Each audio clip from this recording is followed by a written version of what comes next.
Mary Ann M. Domingo. Teacher Mean. Teacher Mean is the one assigned for the pre-kindergarten level. So she will work with Teacher Lenny in facilitating our kids in nursery and pre-kindergarten level. Next, we have Miss Marilyn G. Bontia. Teacher Marie. Teacher Marie is already on her 13th year in St. Vincent. She will be teaching reading, language, math, science, and Filipino to the kindergarten pupils. All right, so next slide. We will go now to our grade school advisors. All right, for the grade school po, we will start with Miss Juvie Maria G. Cesar or Teacher Juvie. Teacher Juvie will be our grade 1 advisor. It is her second year of teaching in St. Vincent. The subjects that she will teach are as follows: reading, language, math, science. I'm sorry, we have ESP 1, AP 1, English 1, Filipino 1, Mathematics 1, English 2, and Mathematics 2.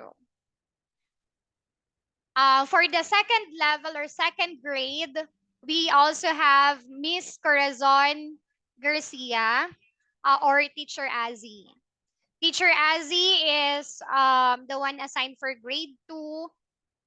And like Teacher Mean, it is also her first year to teach in St. Vincent. She will be teaching Araling Panlipunan 2, ESP 2, MAPE 1, and MAPE 2, Filipino 2, Mother Tongue 1 and 2, and will also assist in nursery and pre-kinder level.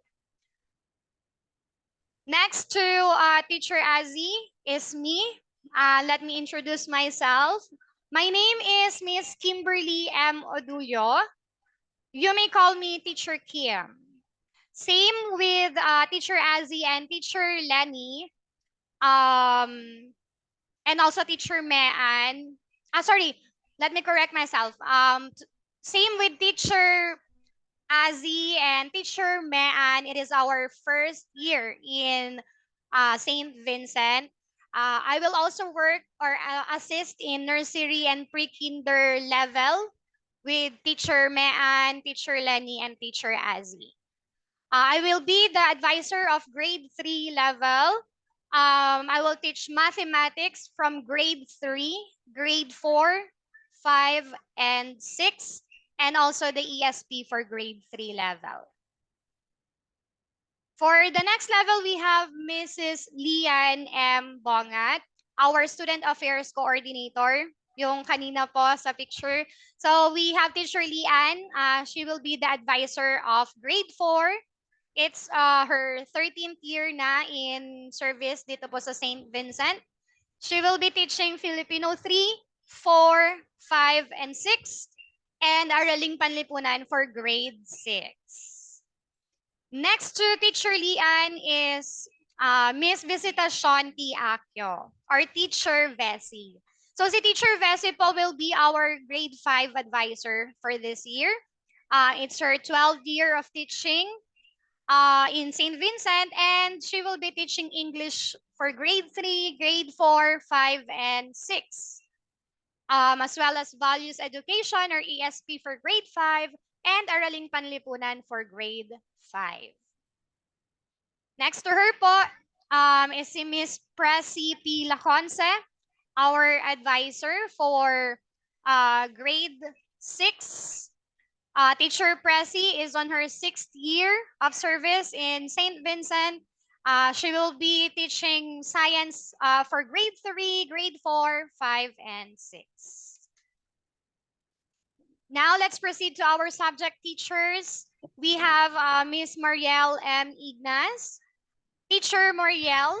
Teacher Marielle is on her 2nd year of teaching in St. Vincent. So the subjects that she will be teaching are MAPE for grade 3, grade 4, 5, and 6. And then also the Araling Panlipunan for grade 4 level. Lastly, but not the least, we have Mrs. Julima M. Ahern, our teacher Jules. Teacher Jules is on her 8 years of teaching in St. Vincent, and the subjects that she will be teaching are as follows: Araling Panlipunan for grade 3, Mother Tongue for grade 3, TLE for grade 4, grade 5, and grade 6. So that would be all. Thank you so much. Thank you, Teacher Kim. So, ayan po, nakilala nyo na yung mga nagagandahan at nagagapuhang teachers and staff po ng SBLCM. Now, here is Mrs. Lian M. Bongat to talk about the admission and class schedules for the school year 2023-2024.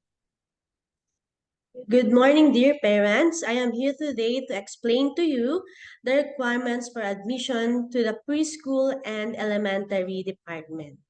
For nursery and pre-kinder, can write his or her name, can recognize colors and shapes, can write the alphabet and numbers 1 to 10. Then for kindergarten, can write his or her name, the alphabets and the numbers, can give the sound of each letter in the alphabet, can read the 3-letter word. And to find out if they can do this, there will be an assessment that can be scheduled or right away as long as the parents want their child to be assessed immediately. And aside from this, there are age requirements po. For nursery, 3 years old by October 31. For pre-kinder, 4 years old by October 31 also. And for kinder rather, must be 5 years old by October 31. And this is the time po to make a learner's reference numbers or tinatawag po nating LRN. And this is very important because this is one of the requirements that are looked for when entering grade 1. And kung wala po ito, they will not be accepted in grade 1. And this LRN po can be used until high school, and it also proves that the school they attended is recognized by DepEd. And for elementary, those are the followings na kailangan po natin for admission: photocopy of PSA birth certificate, report card with LRN. So yun po yung sinabi ko kanina. Then certificate of good moral character, and for pieces 2x2 ID picture. And for transferees, grade 2 to 6 po, kailangan din po natin ng PSA birth certificate, the report card with LRN, duly signed by the principal. Form 137 or SF10, certificate of good moral character, and for pieces 2x2 ID picture. So, and they also need to be assessed, take the entrance test or interview as scheduled din po. And then, if they are qualified, proceed to enrollment and submit all the requirements. And syempre po, enrollees must be with their parents or guardian. So now, let's proceed to the schedule and mode of payment. Parents, we have 4 options for paying your children's tuition fees. The school made this to make your payment easy. So first is cash basis po upon enrollment, semestral basis, first payment upon enrollment, second payment not later than December 10, then quarterly basis, yung pong first payment upon enrollment also, then the second payment not later than September 10, third payment not later than November 10, and fourth payment not later than February 10. And for monthly basis, first payment upon enrollment, monthly payment not later than every 10th of the month. So, here is the example of mode of payment po. So, kung nakikita nyo po, andyan po yung nursery, pre-kinder, kinder grade 1 to 6, kung paano po yung down payment. This is an example of tuition fee for school year 2023-2024. So, mommies, if we cannot go to school to pay the tuition fees of our children, we accept payment through bank transfer and GCash, then you can send the receipt to our messenger page to validate it po. So, yun po. Halimbawa, hindi po tayo makapunta. Then, refund of fees po. This is what should remember and know because there is a policy that needed to be followed. So, ito po, a pupil who transfers for or withdraws in writing and who has already paid the pertinent tuition and other school fees shall be charged based on the following. So, before the beginning of classes, meron po tayong tinatawag na reservation fee, 1,000. If hindi po kayo nag-enroll, hindi na po yun mare-refund. Then, within the first week of classes, 10% of the tuition fee will be less na po kasi hindi na po yun, nakapag-start na po tayo ng pasok. Then, within the second week of classes, 20% po for the tuition fee, and beyond the second week of classes, she may be charged all the school fees. So, remember these parents para hindi po tayo, pero alam ko naman po na hindi po kayo aalis kasi you are welcome and you will enjoy your stay in St. Vincent. Then, we have students clearance po.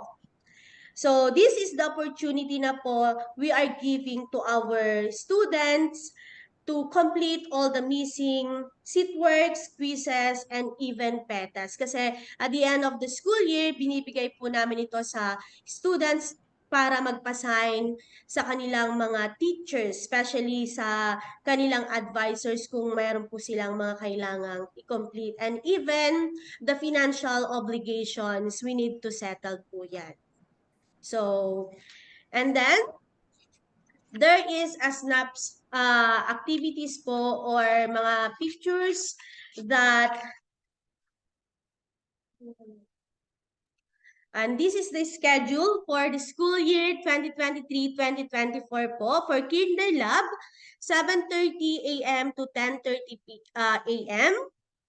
Then for Kinder Joy, 11:30 a.m. to 2:30 p.m. And for grade 1, from 7:20 to 1:20. Pero kapag Monday po, 7:20 a.m. po ang pasok nila. Then for Tuesday to Friday po, before 7:40 po.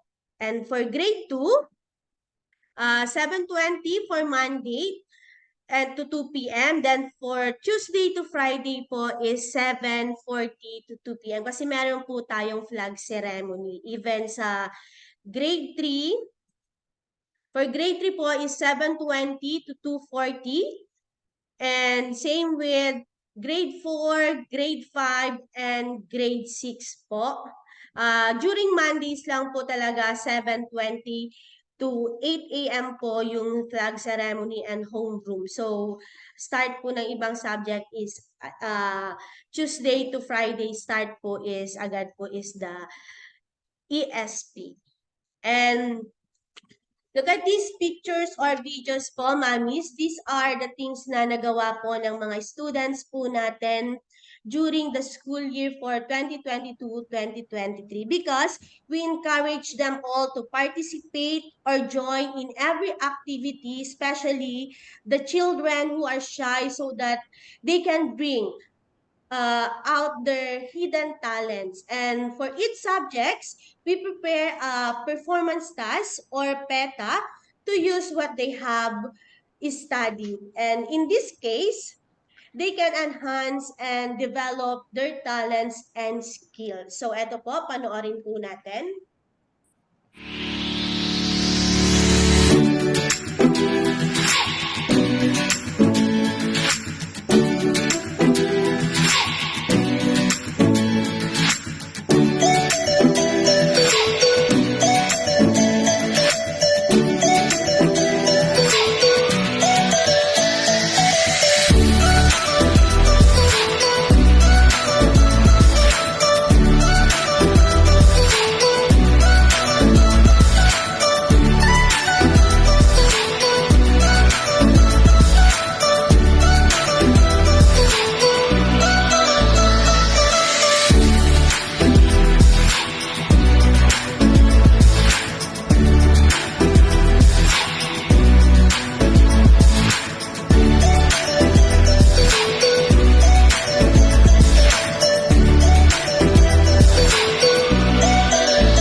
Thank you very much, dear parents. I hope we can work together for the betterment of SBLC Amian's education.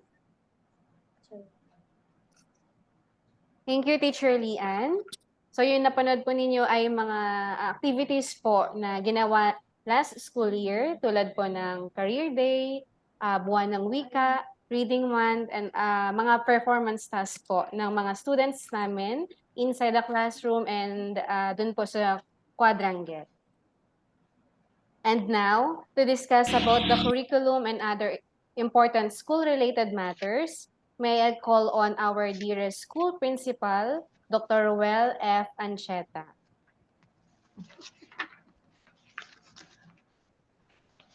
Hello, good morning everyone. Naririnig ba? Yes, sir. Yes, sir. Pero nawala yata ang aking camera, di ko alam kung bakit. Sir. Ay,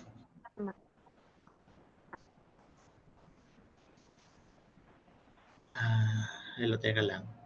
Nawawala yung aking camera, hindi ko alam kung bakit. Well, anyway, can you hear me by the way? Yes, sir. Yes, sir. So, yeah, okay. So, everyone, can you please pardon me if you cannot see my picture there? Hindi ko alam kung bakit nawala siya. Nakikita nyo ba? Wala. Teacher Lian? Sir, pero naririnig naman po kayo. O sige, di bali. Okay lang. Then, So naka-on, ma'am. sorry for the Naka-on ano, po. naka-unmute naman yung aking Oo, video naka-on po. camera pero bakit siya nawawala? Kasi staff Okay, dito well, po anyway, sabihin naka-play yung video. Hindi, yung camera ng laptop. Sa laptop. sa laptop, anong nangyari, teacher? Di ko alam. Baka sa ano po, sir? Sa computer niyo po. Oo nga, hindi ko alam kung anong pipindot. Well, anyway, sayang oras natin. So, parents, good morning everyone and good morning to everybody, particularly the teachers and parents. So, pardon me if you cannot see my face on the screen. Well, anyway, welcome to our orientation for the school year 23-2024. And I would like to welcome parents of grades 1 and 2 and particularly the transferees. So, ang orientation natin ngayon is just to inform you about what are the things that your children will be doing for the whole school year. So, our school year for this year is a maximum of 210 school days as per the Department of Education. So, but however, for St. Vincent, we only have 201 school days. And this number of school days, makikita niyo yan sa school calendar. I believe all the students will be given a school calendar, right, teacher? Bibigyan Yes, ng mga sir. bata sa school calendar. Yeah, okay. So, can you please go to the next page, teacher? Next slide. Okay. So for the curriculum contents of from kindergarten all the way up to grade 6. So makikita natin ang ating mga learning areas from kindergarten ay meron silang isa, dalawa, tatlo, apat, limang modules or tinatawag natin na subjects. Sa atin namang grade school ay kung meron silang mga ganung mga subject, and these subjects these subjects or modules are based from the minimum essential learning competencies or MLC by the Department of Education. So far sa ngayon ay ito pa rin ang ginagamit natin at sinusunod ng lahat ng mga private school based from the DepEd's curriculum. So yan yung tinatawag natin na K to 12. So I believe i-abolish na daw yata nila itong K to 12 na ito at papalitan na naman nila. So we'll just wait whatever the developments from the Department of Education if they will be, changing this K to 12. So pwede siya maging K to 10 na lang uli, balik sa dati. Okay? So yan ang ating curriculum contents from kindergarten all the way up to grade 6. Okay? So next slide, teacher. Ayan. So for the time allotment, so as you can see on our screen, sa ngayong school year, fully face-to-face. Although last year ay nag-start ng full face-to-face, pero mayroon pa rin mga private school na mayroon silang option na kung saan still they have that blended. Pag sinabi natin blended, mayroong mga time na nag-face-to-face ang bata at mayroong time na online. But then again, as I believe this year, most of the private schools are already following the face-to-face classes. Same as with St. Vincent. So sa ngayon ay face-to-face tayo. So ayan ang ating mga number of hours. So para dun sa mga bagong mga parents, especially for the preschool, so ayan, the total number hours of the students stay at school is only 3 hours. And for grade 1, they have 4.5 hours. Of course, mayroon sila mga subject na kung saan naka-divided into different minutes. Let's say mother tongue, math, they have 50 minutes. And then the Filipino, English, ESP, they have 30 minutes and the rest of the subjects. For grades 2, mayroon silang 5 hours and 5.17 hours, more or less 5 hours stay in school. At ayan yung kanilang mga subject which corresponding number of minutes. So I believe everybody is already familiar what are those modules or subjects or courses actually. Sa bagong trend, hindi na sila tinatawag na subject, kundi ang tawag na sa kanila ay courses. Okay? So, ayan ang mga courses or subject ng ating mga grades 2 wherein they will be staying at school for almost 5 hours. Okay? Next slide, teacher. Kung may mga tanong ang mga parents later on, we will be entertaining your questions afterwards. Okay? So, next slide, teacher. Ayan. So, punta naman natin yung assessments and grading system. Pag sinabi natin assessment, ito yung mga summative assessment or requirements ng mga bata before the end of the school year. As you can see from our screen, meron tayong tatlong components kung paano ina-assess yung learning competency ng ating mga bata sa eskwelahan at meron tayong written works, performance task, and quarterly assessment. So let us explain what is meant by this each of these components. So pag sinabi natin written work, ito yung mga ginagawa ng bata sa klase na kagaya ng quizzes, sit works, summative test na kung saan, kaya tinatawag siya na summative test kasi binibigyan ng marka yung kanilang mga ginagawa, halimbawa quizzes or whatever. So 30% of the marks or the grades ng ating mga estudyante ay nanggagaling sa tinatawag natin na written work. So meron siyang naka-divide siya into different subjects or courses. So let's say for English, AP, ESP, at Filipino, 30% ng kanilang mark ay written work. Sa Science and Math naman ay 40%. And of course, for the MAPI and the TLE, meron silang 20%. So kung ano yung component ng mga written work ngayon ay makikita nyo dyan sa baba ng mga percentage. So yun ang tinatawag natin na written work. Aside from written work, meron sila tinatawag na performance task. Pag sinabi natin mga performance task, yan yung kanilang mga ginagawa aside from what do you call this, the written work. So makikita natin na sa loob ng classroom, may ginagawa ang mga bata na kung saan they have been marked or binibigyan sila ng marka doon sa kanilang performance task na yun. At saka na nakaano din yun, meron silang certain percentage like 50, 40, or 60 depending upon the courses or the modules or the subject ng bata. So, performance task. Okay? Then, the last one, of course, is quarterly assessment. Normally, ito lang ang pagkakaalam ng ibang mga parents na kapag ang bata ay nag-aaral, binibigyan sila ng marka dahil nag-a-attend siya, meron silang exam kagaya ng prelim, midterm, final. So, normally, hindi po yun lang nagagaling doon ng kanilang mark, but of course, doon sa other components. So, quarterly assessment is only one of the components. So, pag sinabi natin quarterly assessment, ito yung tinatawag natin na periodical test. So, meron tayong first grading, second grading, third grading, final exam. Okay? So, sa collegiate, meron tayong tawag na prelims, midterm, and final. So, sa basic ed, so meron tayong periodical test na tinatawag. So, mayroon 20% of their mark is coming from the quarterly assessment. So all in all, a total of 100%.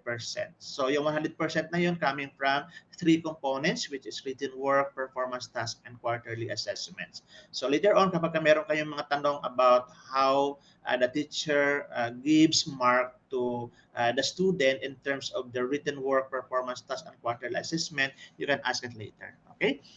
So next slide, teacher. Ayan.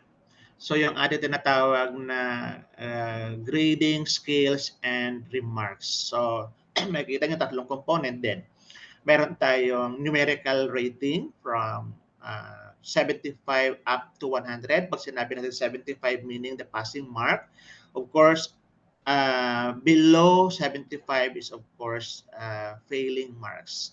Mataas ang ating standard ng Pilipinas. Dito sa ibang ano kasi is like 40 marks is the passing, pero sa Pilipinas ay napakataas. Kaya nga sinasabi nila that education in the Philippines is still the best compared to the rest of the other Asian countries. So palakpakan natin ang Pilipinas, ano? So so makita natin ano yung ating pag ang bata nakakuha ng 75 to 79 which is a passing mark, so meaning they are fairly satisfactory. So until pag nakakuha ang bata ng 90 to 100, outstanding of course. So sa atin marami naman mga bata nakakuha ng more than 75 which is the satisfactory, and very seldom students got a mark of below 75 unless the students are not coming to the class. So iba-ibang story yon, no? But then again, kapag ang bata ay pumapasok every day, so he or she could be able to get the three components ng ating grading or marking in order for him or her to get the passing marks. Okay, so yan ang ating descriptors. Pag nakakuha ng 75, ibig sabihin fairly satisfactory, passing. Pag nakakuha ng 90, ibig sabihin pass, he is outstanding. Okay? So, next slide, teacher na. Ayan. So, of course, kapag ang bata ay based normally, ang mga bata ay tawag dito, nag-aaral, not only this because they want to learn, okay, something in order for them to be used in the future. But however, yung mga bata na nakakuha ng mga marks ay binibigyan din sila natin ng recognition, and that is what we call honors to our students and awards. So the selection of our honors and awards is based from the DepEd order number 36 series of 2016 until now. Yan pa rin ang ating mga sinusunod. So sa ngayon, based from since 2016 ang ating awarding of honors ay nakakategorize na siya into with honors, high honors, and highest honors. Unlike nung araw na siguro may mga teachers pa na inabot ito na mayroon tayo na tawag noon na valedictorian, salutatorian, first honorable mention hanggang the top 10 whatsoever. But this time, ang mga the performance or the achievement of the students for the whole year round is categorized into like honors with high honors and with highest honors. And how are we going to determine if the students are considered to be with honors, with high honors, and with highest honors? Of course, based from their general weighted average. So if the student accumulated a general average of 90 to 94, of course, categorize siya into with honors. Kapag 95 naman to 97 with high honors, and of course 98 to 100 is with highest honors. So what does it implies? Ibig sabihin, pag ang bata ay nakakuha ng 90 to 94, kapag kalima sila nakakuha doon, 5 sila ay with honors. Hindi kagaya nung araw na kung saan 5 sila nakakuha ng 90 to 94, i-break natin ang tie. Okay? Pero sa ngayon, starting 2016, we will not break the tie if ever the 5 students accumulated the mark of 90 to 94, all of them is to be given an award of with honors. The same thing with the other accumulated general weighted average. So yun ang ating academic excellence na tinatawag natin. So pwedeng yung with highest honors ay, let's say for example, I'm talking about grade 6 for example. So sa grade 6, composed of let's say 20 students or 25 students, then there will be like 2 or 3 students who accumulated 98 general weighted average. So 3 of them will be receiving with highest honors. honors. Okay? So aside from the Academic Excellence Award given to our students at the end of the school year, so meron din tayong tinatawag na classroom awards, and this is to be determined by the subject teachers and the class advisors. So by the way, later on we will be explaining to you how the students are given these awards. So it is not just like because the student is favorite ni Teacher Lenny, for example. Hindi ganon. So, meron tayong tinatawag na deliberation of honors and awards in order for the students to be awarded at the end of the school year. Okay, so going back to the classroom awards, so I believe ito yung mga tinatawag natin ng best. Okay, so meron tayong best in English, best in Filipino, best in mathematics, and other awards like loyalty or whatsoever. So ito yung mga other awards given to our students at the end of the school year apart from the Academic Excellence Award given by the school. Okay, so the basis of this is based from the different orders since 2016. Okay, can you please go to the next slide, teacher? Pag may tanong later on, we will entertain your questions. So, hanggang doon lang. Procedure on protest and complaints. Mayroon ba mag-explain to, teacher? Or do I need to explain?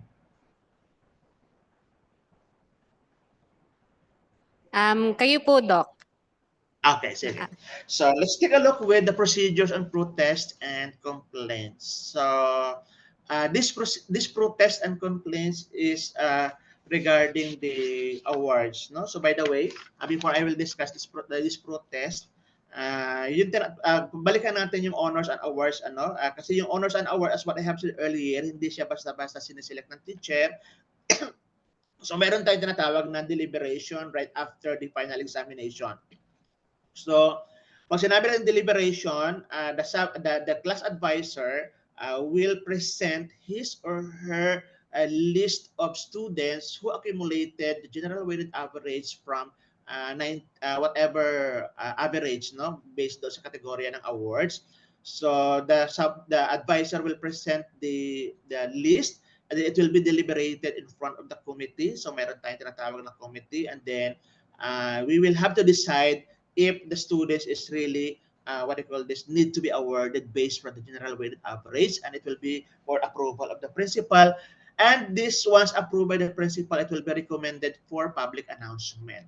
No, so then after the public announcement, if there will be like a complaints for the parents, for example, with regards to the announcement of the honors, so then we will have to entertain, of course, complaints. Siguro hindi naman siguro talaga protest, kasi pag sinabi natin protest, medyo violent na pag tinatawag natin protest. Complaints lang siguro. Okay, no? So pag sinabi natin complaints, normal yan sa mga parents na stage mother, kumbaga, or stage parent. Kapag nag-public announcement tayo about the students who get these awards, then meron dyan na pwede silang mag-complain. They just want to find out whether how we selected the honor. So then we will entertain actually the complaints of the parents in front of the committee. So ito yung ating procedures. So after 5 working days from the announcement of the honors, because the advisor will be giving an announcement to the students that you are awarded as like this, so you have to attend our recognition, blah blah blah, etc. Then if you have some sort of concern about how your child is selected for the particular award, then you can also file a complaint. Then it has to be represented by the parents and guardians, of course, and of course you have to submit a letter to our school head. So we will have to titingnan natin yung basis ng, yung bigat ng na yun, kung talagang kinakailangan natin siyang bigyan ng consideration. But however, as what I have said, before the public announcement of the awards of the pupils, it has been deliberated. So meaning hindi lang isang tao, isang teacher ang nag-decide na itong bata ay with honors, with highest honors, etc. etc. It has to be presented in the committee, and it has to be approved and recommended to the school administrator before the public announcement. Okay? Next slide. Ayan din, complaints not relating to the selection of honor pupils will be consulted with the class advisor. That is, I believe ito ay ginagawa natin every after the exam, to mayroon tayong pag kumukuha sila ng ano tawag ng teacher, pag kumukuha sila ng card na kung saan ang mga parents, they can sit down with the class advisor para pwede nilang tanungin ko whatever questions they want to ask with regards to the performance of their child. Okay? Next slide, teacher. Ayan, reminders on offenses. So, sino magdi-discuss? Wala din. Teacher Lenny, didiretso ko na ba? Yes. Yes po, Doc. Okay, sige. So, for the parents, of course, we have been explaining many things about the schools. And for now, ito yung medyo, what to call this, ilagay natin sa ating isa puso. It is because while you, bakit kayo ang tinawag for an orientation, not the students? It is because pag, mga school children kasi kapag in-orient nyo sila, pasok yan sa tenga, labas yan sa kabilang tenga.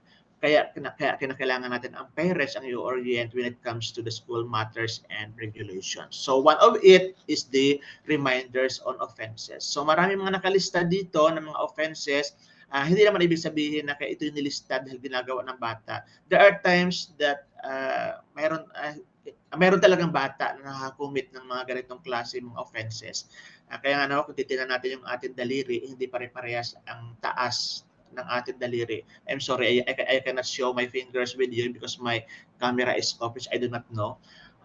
Pag sinabi nating offenses, ang mga bata talaga ay may kanya-kanya silang ugali, may kanya-kanya silang behavior na kung saan they could be able to commit some sort of offenses. So, one of the things that you have to be reminded with your child in the classroom or in the school, for example, is the wearing of the prescribed uniform.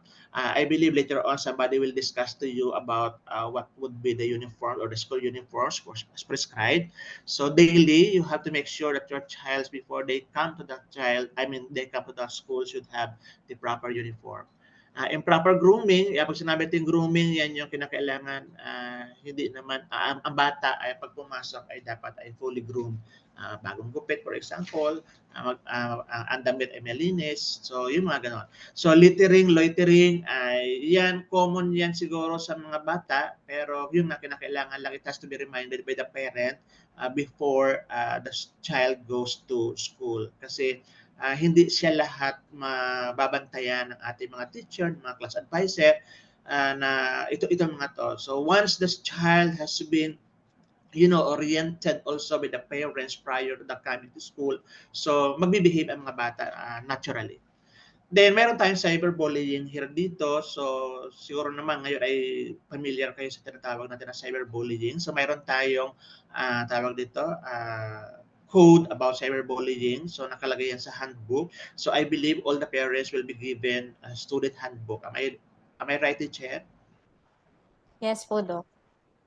So, kayo mga parents, bibigyan kayo ng copy ng student handbook na kung saan andun nakalagay yung ating mga specific offenses at saka ano yung mga sanctions na pwedeng ng bata. So, lalo na sa cyberbullying, so mayroon tayong a certain code about it.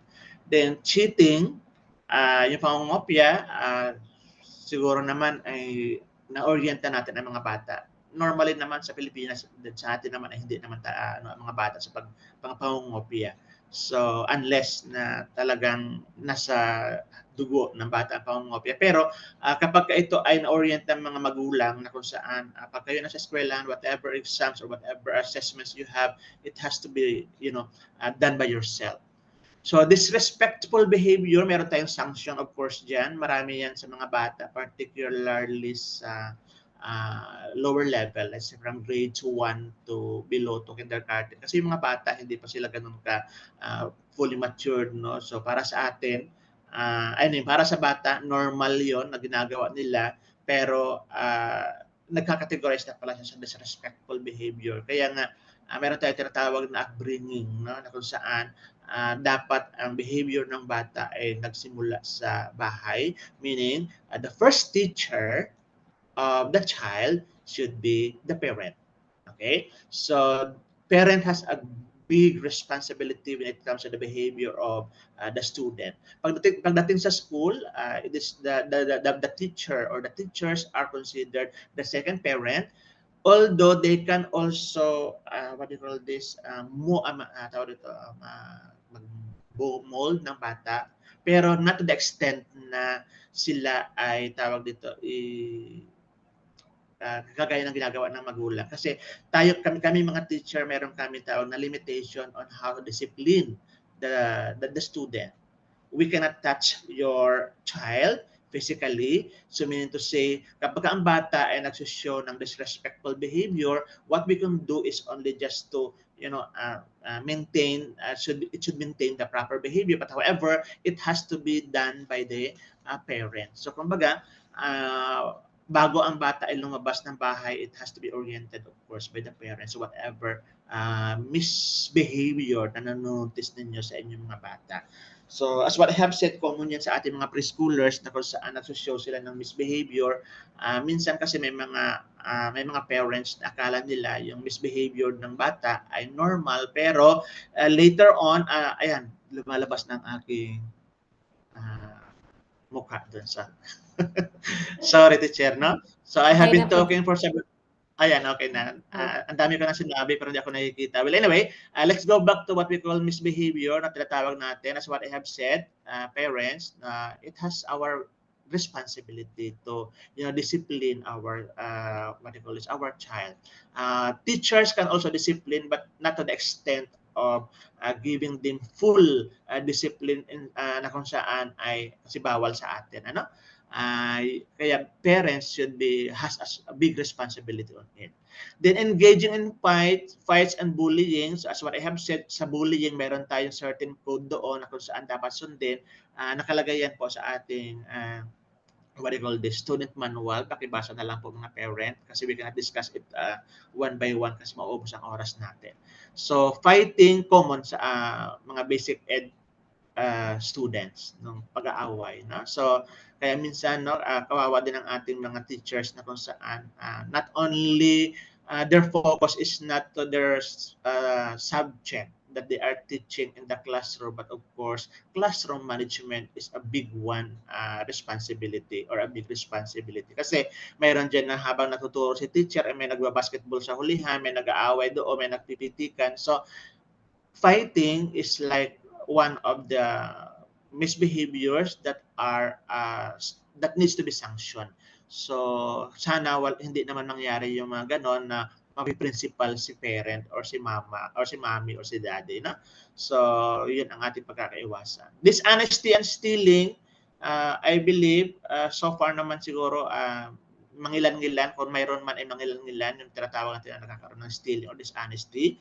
That is why still going back to the parents' responsibility, now you have to be you have to orient your what do you call this, your child not to indulge with dishonesty and even stealing at school. Okay, vandalism.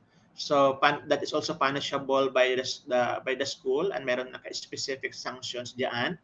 And using cell phone during the class hours. So you can also let your child to bring their cell phones or your mobile phone kasi sometimes at this point in time, mobile phone is a necessity to each and every one of us. It seems that we cannot live without our cell phone or mobile phone. But then again, please try to inform or to orient your child that if ever he brings a mobile phone at school, it has to be muted inside the classroom. And even teachers, no? So please try to monitor also all your students na mayroong mga cellphone na in the classroom kinakailangan naka-mute siya. At in as much as possible, dapat hindi siya gagamitin. Pwede nilang gamitin during break time. Because sometimes, mayroong mga misbehaved students na mayroong mga cellphone sila diyan habang ikaw ay nagtuturo, teacher, binibidyohan ka na pala nila, namalayan mo doon ka na sa social media. Okay? So that is cyberbullying.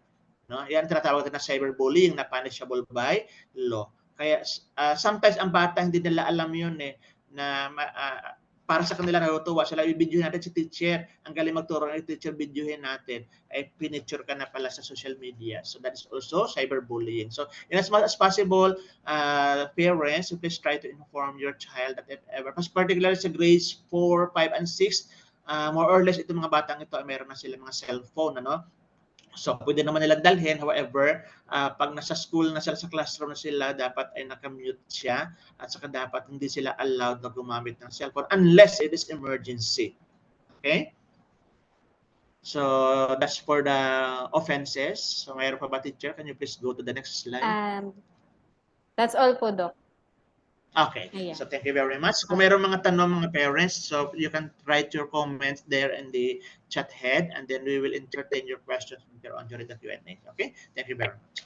Thank you so much, Doc Roel. So again po, parents, kung may questions po kayo, pwede nyo pong i-type sa ating chat box and we will read and answer po during the Q&A forum. To give you insights on the uniform and attendance policy of our school, here is Ms. Presi P. Laconce.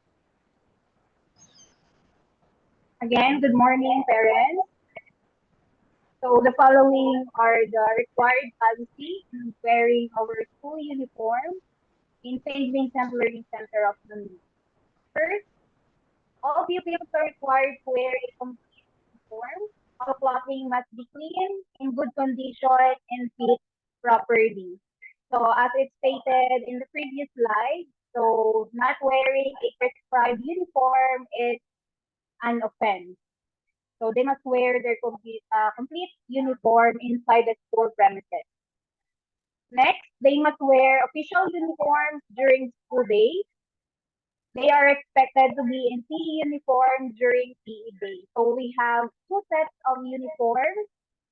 So for the official uniforms, they will be wearing that during Monday to Thursday and PE uniform during Friday. The third, SBLCM uniforms are worn only in school and in acknowledge of campus activities like field trips. So other than that po, hindi po pwedeng open yung ating school uniforms and other purposes. Next slide po.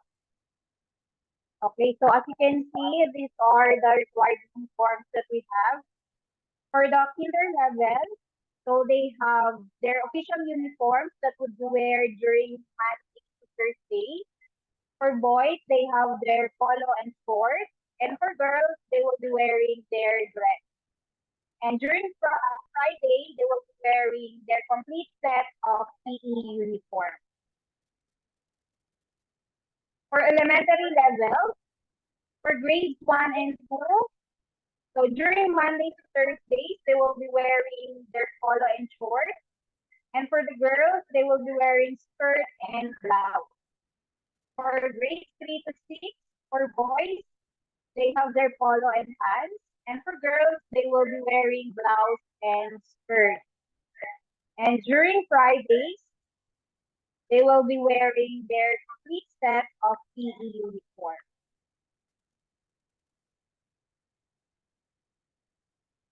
Then we have our school ID. So that is an example of our school ID here in St. Vincent. The student shall wear the school identification card while inside the school premises. So mag-announce po yung advisor kung kailan po magkakaroon ng picture taking. And i-announce po yun ahead of time para maiwasan po na umabsent yung bata during the picture taking. And a lost ID must be reported immediately to the registrar's office. So in case po na nawala ng bata yung school ID, so magkakaroon na po ng other fees kapag nag-humingi po ng other tax.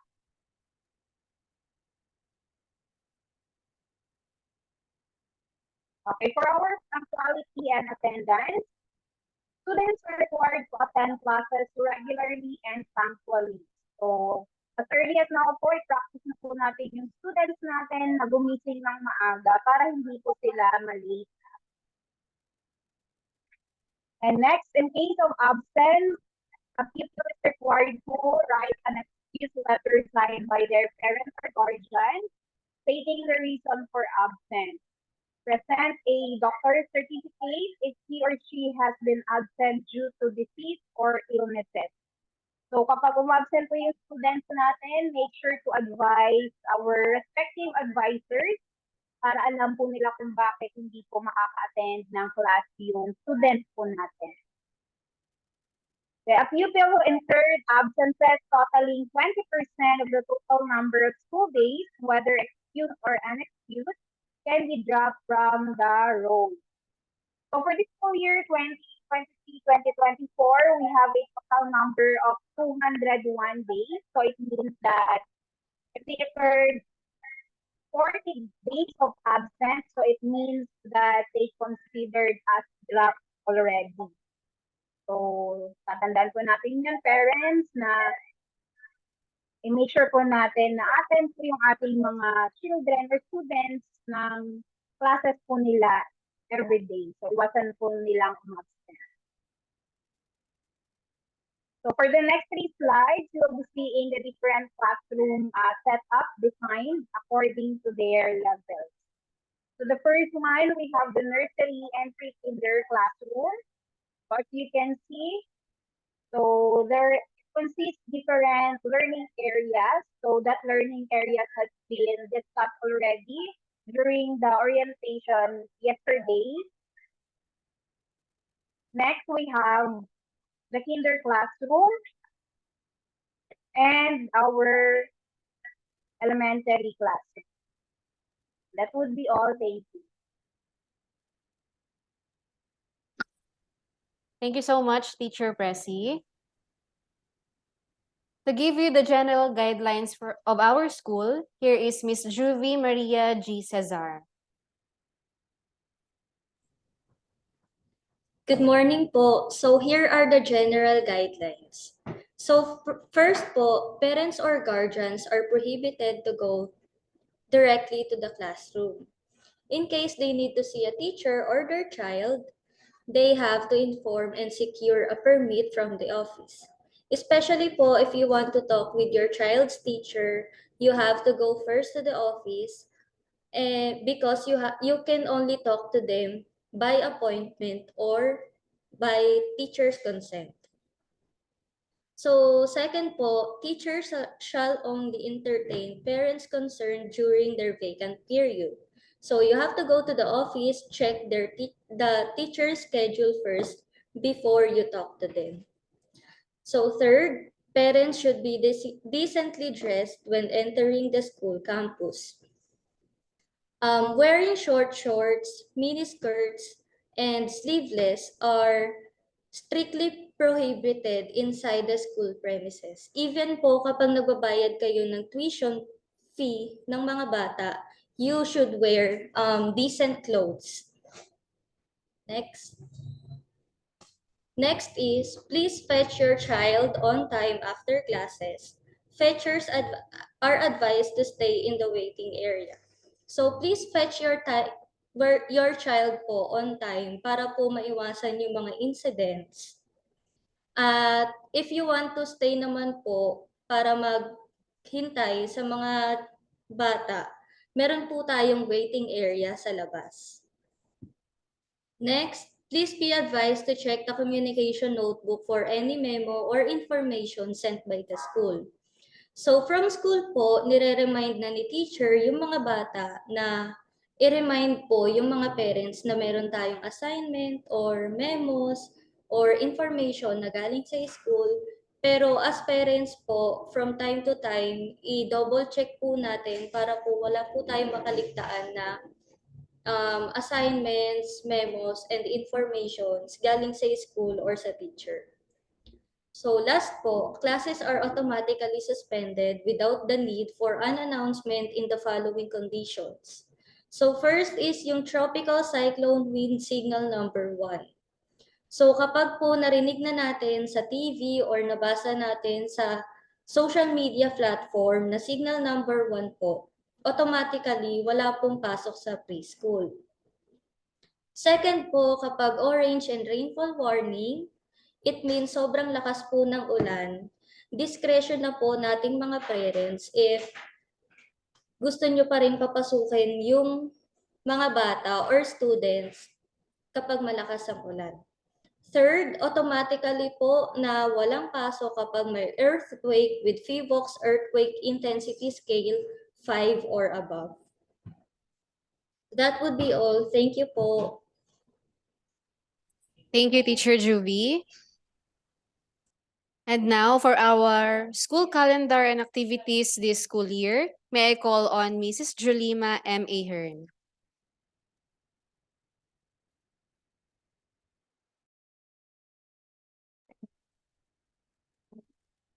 Good morning, parents. I'm here to present to you our school calendar and activities for the school year 2023-2024. Okay, so we have here the month, number of school days, date, day, and activity po, name of activity. So for the month of August, we have 12 school days. Ito din yung first month of classes. And for the month of September, we have 21 school days at ipinagdiriwang din natin ang pagtatapos ng buwan ng wika. So meron pong activity yung mga bata during this month. And then for the month of October, we have 20 school days. And during this month, magkakaroon po, wait lang. Okay, during this month po ay magkakaroon po yung mga students ng quiz bee. Okay, next naman po is for the month of November, we have 19 school days at yung pinaka-activity during this month ay ang Reading Month celebration for the students. And then December, we have 14 school days at magkakaroon po tayo dito ng Family Day. Okay? For the month of December. So may activity po ng students and parents po during the Family Day. And the next naman po ay January. We have 21 school days at ang pinaka-activity natin dito ay Foundation Day. So lahat ng mga bata po ay kasama sa activity na to. And for the month of February, we have 21 school days at sineselebrate po natin dito yung Career Day. And for the month of March, we have 18 school days. At ang dito po natin celebrate yung Holy Week. Okay. Next po ay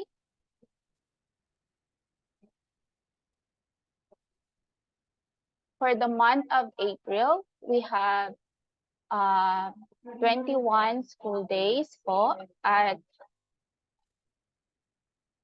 and then for the month of May, we have 23 school days.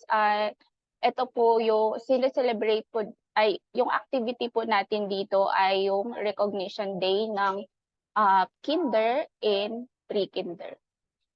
And for the month of June, we have 11 school days po. At ito po yung last month of school year. Ang activity naman natin dito ay graduation po ng preschool and grade 6 student. And then going back po sa month of teacher, pakiano na lang po sa November, meron po akong nakalimutan. Okay. Okay po, sa November po, activity po, nakalimutan ko po, pasensya na po. Meron pong activity for field trip po. Magkakaroon po ng field trip.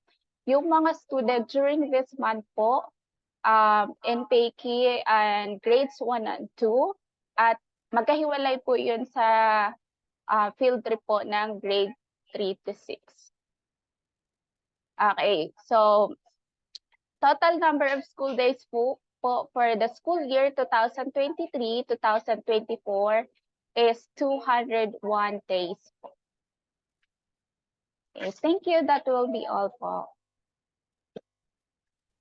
Thank you so much, Teacher Jules. So that's the end po of the discussion, and it's time for the Q&A forum. So if you have any doubts, queries, or questions po, now is the time for clarification. So you can raise hand po, or you can type sa chat box, and babasahin na lang po namin kung may mga question.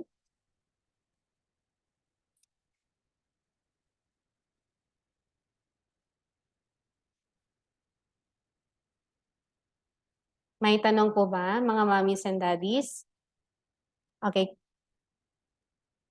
So from Mommy Grace Obedosa, can we go back to the schedule for grade 1, please? Sure po. Grade 1 schedule.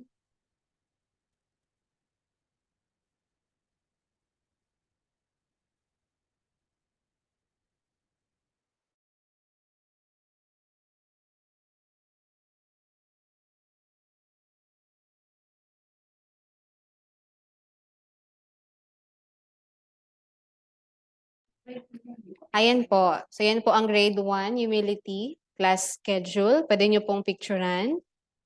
Ayan. Pero magkakaroon din po kayo ng copy. Magbibigay po ang advisor sa first day of school. Yes. Class schedule and school calendar and course outline po ay maibibigay po ito during the first day of school year po. Okay. Sa grade 2 class schedule. Sige, paki-flash na rin, teacher. Ayan po. Sa grade 2 courage naman po, ito ang kanilang class schedule. Advisor is Miss Corazon M. Garcia. For Mami Camila po, yes po, Mami, may mag-aakyat po ng bags po ng ating mga anak.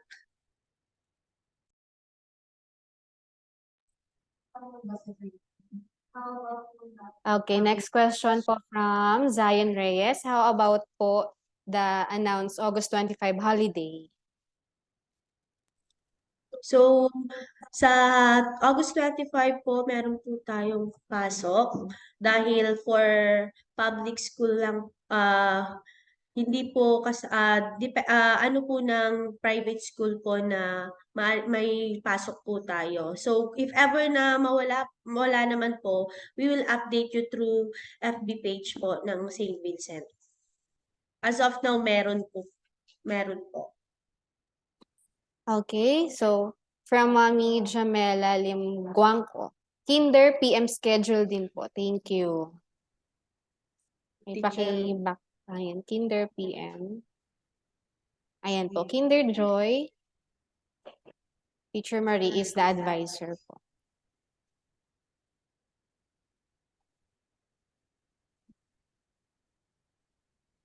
Sige. Okay na po.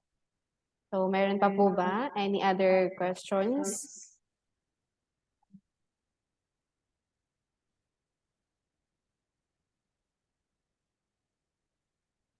Feel free to ask po kung meron pa kayong mga katanungan.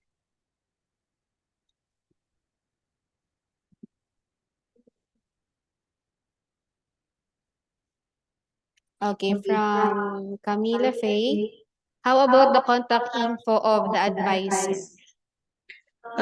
We can contact them po through number po sa office kasi once na tumawag or nag-chat naman po kayo through the FB page or the messenger, automatic naman po na nasasabi po nila sa amin. Kaya immediate naman po na magre-response po kami if meron po kayong kailangan or gustong sabihin po. May I add, Teacher Lian? that each advisor po will be giving a letter to the parent, and the contact info is stated there po.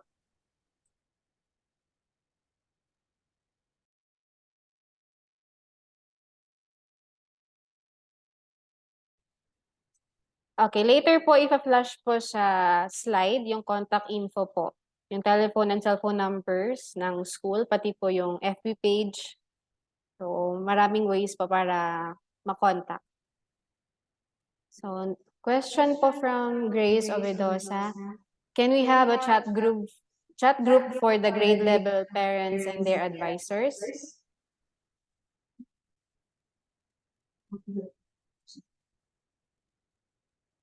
We cannot allow po na magkakaroon po tayo ng chat group dahil nga po meron po tayong pwede po tayong kumontak through office po, and if ever man po na magkakaroon po ng chat group, hindi po kabilang po yung advisors. Pero we cannot allow po talaga dahil meron po, gaya po rin sinabi ni Teacher Juby, we have the general guidelines how to contact and kung paano po natin makakausap ang advisor.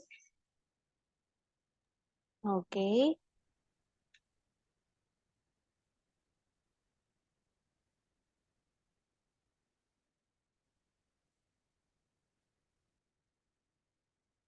Any other questions pa po?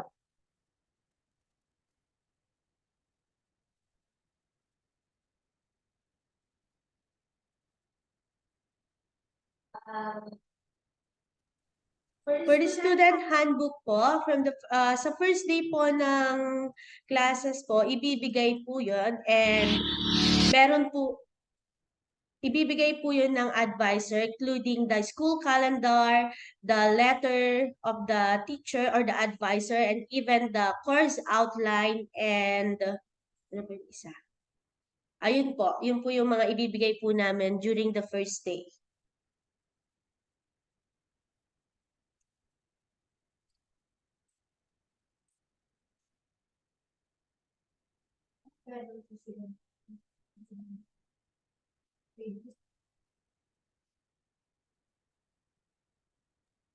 How about po questions from the new students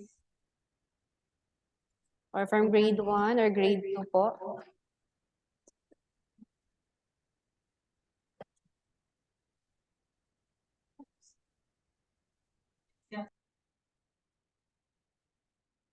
Okay, so from grade 2 all good po. How about po sa grade 1? Baka may gusto pa po kayong itanong?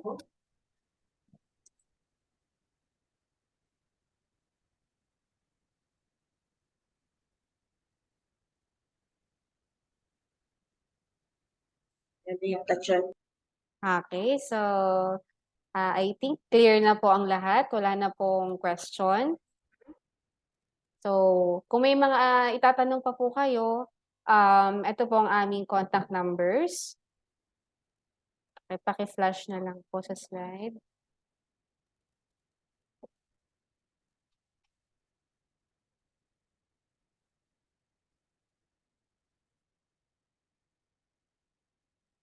So, pwede po kayong tumawag or mag-text or mag-email. Ayan po. So, you may also reach us at the following telephone numbers, mobile numbers, and also po sa aming Facebook page, SBLCMD Santiago. So, you can follow para updated po kayo sa mga announcement.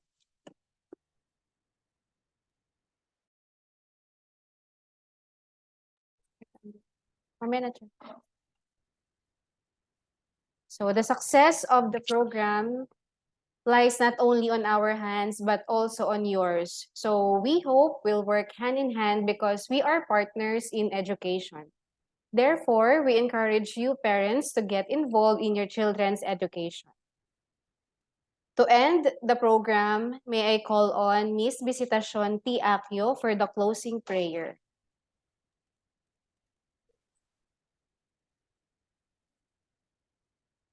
Heavenly Father, as we come to an end of our meeting, we thank you for what has been accomplished here today. May the matters discussed be instilled to us and cause us to do better, especially for our children's education. We may live here recognizing you. You are the God of all wisdom, and you're willing to lead us forward. Bless each and everyone who are present here today. This we pray in your name. Amen. Okay, parents and guardians, bago po tayo magtapos, may I request po na paki-open po ng camera for the picture taking.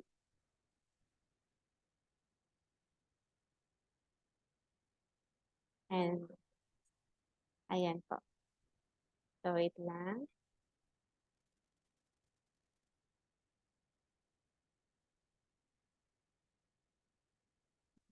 Okay na?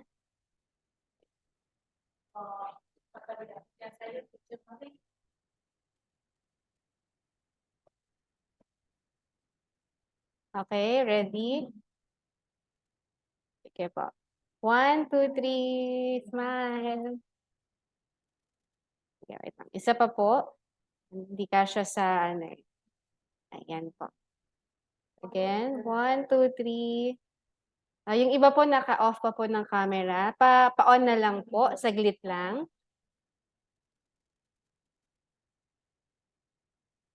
Okay, saglit lang po. We're almost done na. Sige po. 1, 2, 3. Ayan. Nakita ko yung mga kids. Isa pa daw po. Last na daw po. 1, 2, 3. Ayan. Okay. Sige po. Thank you po. So, reminders. Reminders po, opening of classes for nursery, pre-kinder, and kinder will be on August 22, 2023 po. That is on Tuesday. And then for grades 1 to 6 naman po, it will be on August 23, 2023, Wednesday naman. Okay. Ano yung time? Yung time? Okay, so on August 23 po, shortened period po sila. That would be... Sige, wait lang po dun sa time.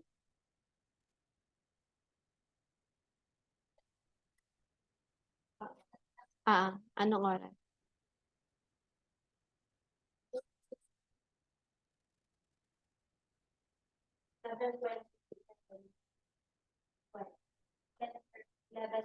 For grade 1 and 2.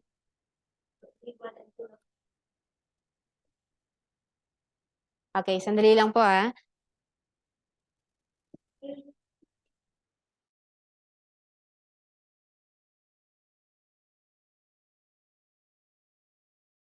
Okay po again. So on August 23 po, shortened period po sila. So for grade 1 and 2, ang time po is 7:20 to 11:40 a.m. Again po, 7:20 to 11:40 a.m. for grades 1 and 2. That is on Wednesday lang po. Okay? And then on ano naman po, for grades 3 to 6, that would be 7:20 to 12:10 p.m. 7:20 to 12:10 p.m. On Wednesday lang po yan. Sa Thursday po, onwards, regular class na po. Okay? So may tanong pa po ba? May katanungan po sa schedule?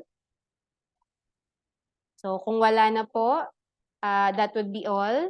Thank you so much po for attending today's orientation. Thank you very much, teachers. Thanks, everyone. Bye. Okay po. Thank you po. Thank you po. So, pwede na rin po tayo mag-leave, mommies and daddies. Bye po. Thank you very much po.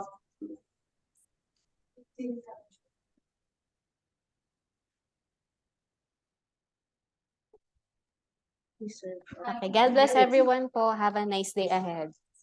Pwede na po tayo mag-leave. Malis na po ata si Sir Ma'am. Nag-leave na si Sir, no? Leave na si Sir.